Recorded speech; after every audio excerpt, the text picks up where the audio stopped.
Greetings! Thank you for lending an ear to the voice of the times for Wednesday, February 2, 2022. Brought to you by Welcome Depot, the country's leading home improvement and construction supplies retailer. Shop conveniently 24/7 with Welcome Online Store. Just go to shop.welcome.com.ph. For today's editorial, Breaking the Stigma of Utang. The ideas of credit and debt are so intertwined in Filipino culture that the most common language of the country has a single word for both, utang, clarifying the notion that credit and debt mean the same thing, and most importantly, breaking the stigma associated with accessing credit and incurring debt are important objectives in the campaign to improve Filipinos' financial literacy.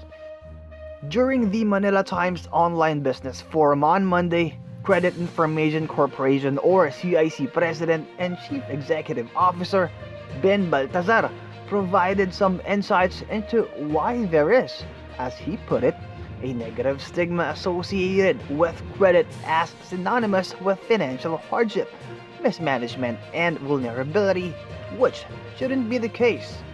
Citing data from the 2019 Financial Inclusion Survey of the Bangko Sentral ng Pilipinas or BSP, Baltasar explained that about 41% of Filipino adults have loans, and of those, 54% obtain those from informal sources, such as black market lenders, friends, or family. That percentage closely matched the percentage of borrowers, 55% to be exact, who said that they sought loans for basic household needs, compared with much smaller numbers of people who borrowed to fund a business or make major purchase such as a vehicle or property. In a sense, then, the stigma is based on an accurate perception. A majority of Filipino borrowers do in fact incur what financial management guru Chinky Tan, another guest of the forum, would describe as bad debt. That is, loans needed to pay off other debts, household bills, make up shortages, and providing other basic needs. Or perhaps, the times being what they are, cover unexpected medical expenses. Thus, the problem of financial literacy is twofold. On the one hand, most Filipinos need to be better informed about what credit actually is, and on the other, they need some guidance on how to manage personal finances so that they are able to access credit securely and productively.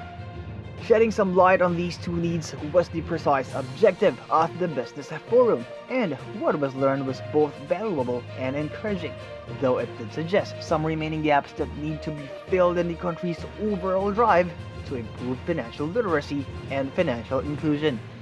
The information available from the CIC and its special accessing entity partners, that is, credit scoring bureaus, of which TransUnion Philippines was represented at the forum by its president and CEO, Pia Arellano, is a good place for anyone wishing to take control of his or her financial life to begin.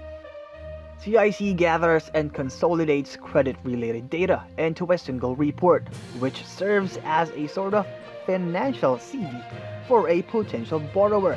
TransUnion, on the other hand, uses this data along with other non-conventional but still relevant data such as online buying behavior and mobile usage to generate a creditworthiness score. All this information serves two purposes.